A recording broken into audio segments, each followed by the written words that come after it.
general, man, what do you guys think black men need from women? Black women or women? You know what? Let's say black women. Let's say black women, or we can do women in general, but we can specify black women. But for me, it is. Well, what you want from a white woman, you don't want from a black woman. No, for me, it's a difference. Okay, why?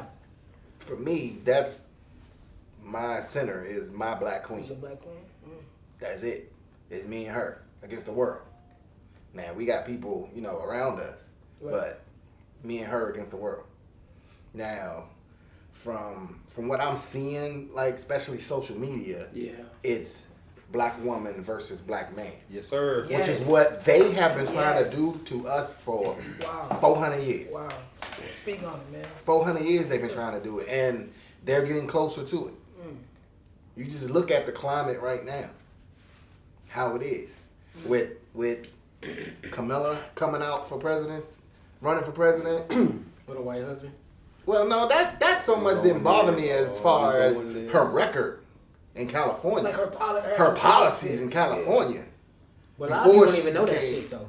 Oh, exactly, and that's why you gotta educate research. But I get why he kind of bring her up though, because like a lot of people don't know. So then you had a black woman who like gung ho, like exactly. Kamala Harrison is like, and then if a dude say something like, "Yo, I don't know," you might want to look at her record. They like, see, here go that black misogyny again. Exactly. You just doing it because she a black toxic masculinity, and you like, and that's no, not what it is. like, and I've my done my thing is, research. like, I'm talking to her about her just as a politician. I'm not talking about her as a black woman. I'm not talking about her as, I'm talking like politician versus politician and policies. But then it's like that double standard because it's like y'all only saying this because she a woman, and I'm like, no, I'm saying this because I'm trying to treat her the way I would treat every other politician. So, exactly. But I mean, just to go back to what I feel like we need in regards to black women, I think there's this weird undercurrent of adversarial energy between black men and black women, and I need that shit to stop. And I think it's going to come from more conversations of, I know I ain't trying to sound fucked up, but I think for years we have been listening to black women, and I think it's time for them to listen to us. Why was I swear I was literally gonna say just in a word, what I need from black women is just to listen. Yeah, that's it. But listen to understand, right, not just listen to hear and react, but listen to understand. Because I know, I think it's like, yo, black women, we know y'all have pain. We know y'all have pain. But check this out, we do too. You know what I'm saying? Yes. So like, let's have a conversation, and let's have this conversation from a place of love. I say this so many times on posts when women start going, I'm like, listen, I'm not trying to have an adversarial conversation. I'm really asking this for education purposes. I'm asking this to be a better man. I'm asking this to learn more. So I know, to protect y'all. Yeah, so I know this is like a subject that may trigger you, but know that even with this subject trigger you, I'm not asking to trigger you. I'm not here to be the enemy. Like I'm here to see how we can help heal each other. And that's what I think. To me, the biggest thing is we need to figure out how to chill with this adversarial. But I don't know who said it, but it goes back to that whole social media thing though. Even the tone of so much on social media, you see women and men posting, it's all about distrust. I don't trust nobody, cutting niggas off. I only got one friend. So it's kind of like it's in style, it's in vogue to be adversarial. It's in vogue to not like people. It's in vogue to not, you know what I'm saying, to not embrace, to not love. Like really, essentially, it's like in style to not love. Like you listen to all the songs, ain't no new friends, and like, everything is about not fucking with people. It's like we got like this who got it worse Olympics. Yeah. And when like you say to piggyback off what you're saying, bro, it's like we really said that we in this together, y'all. You know what I mean? Right. And if there's one thing that I don't like is when black women try to tell black men what it's like to be that's my black favorite men. shit. And you're absolutely right. It's not an easy subject to talk about. No. We recognize that. It's difficult. You're going to say things and it's going to elicit a very emotional response. But like you said, if you just have that openness, that willingness to listen and hear us out. Because you said it best, man. We got some issues too, man. Yeah. It's hard for us and too. I feel like we are the only ones who are unprotected by anybody.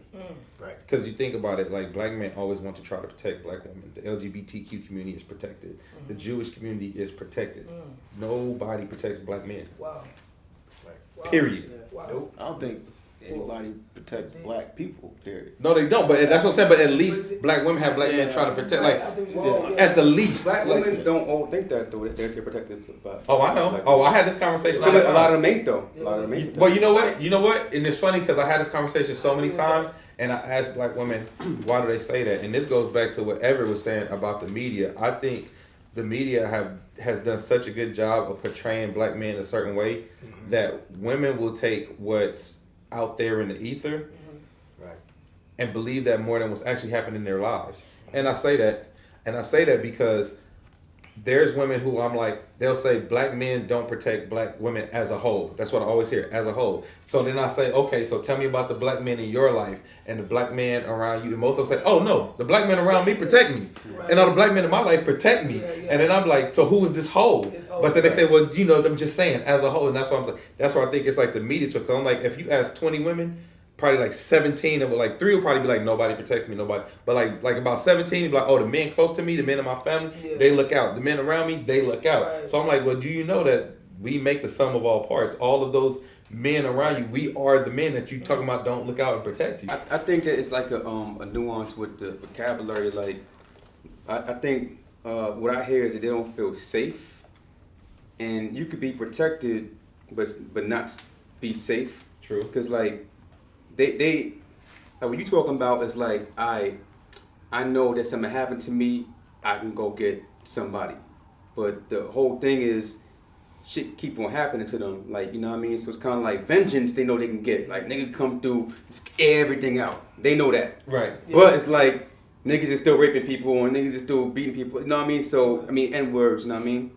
But like that's the part they talking about. Like, well, yeah, and I agree with that. But I feel like to me I think that's kind of part of the human condition for everybody, though. Really, like rape is not gonna stop. Just like I hope so. shoot. I mean, you know what I'm saying? But I'm saying like shooting's not gonna stop. Like, because we deal with that on a different spectrum as black men. We deal with not feeling protected. We feel like the cops can get us. We feel like gangbangers can get us. We feel like, you know what I'm saying? So like, I feel like I understand where they're coming from in regards to not feeling safe. But at the same time, I do feel protected by black women though, because I feel like if it go down, they're gonna have my back. But I want black women to start to feel that same confidence in us. How do we get them to start feeling that? I think too, it goes back to what I said from early childhood, right? Mm-hmm. You got the mothers, the aunties, blah blah blah blah blah. These women that are powerful in the male life, and he's looking up to these women like, okay, my mom's there, my auntie's there, my grandma, whatever. And then when they grow up, because they overly protect them, they're like, these women still should protect me. These women are like, so I'll always protect them. How did a man even become a protector if he's raised that way? Mentally go from, I've always been protected by a woman, and now she wants me to protect her. How do you mentally change that? But that goes to, I think, Dane's point about there are just certain things that a woman can't. That's why it's so important. Like, if you don't have the father, like you say, to have an uncle or an older cousin in that young boy's life. So this goes to my point when we talk about what do we need from a woman, right? Or what do we want women to understand about us, whatever. Stop babying us. Stop babying the young. Yep. And then when you do that, also take the role. I took my kids to a park today, right? Just at the park. Had a young girl, she had a little baby, like 3 years old. He running around. He fell. She's like, don't you fucking cry. Okay, I get where you coming from.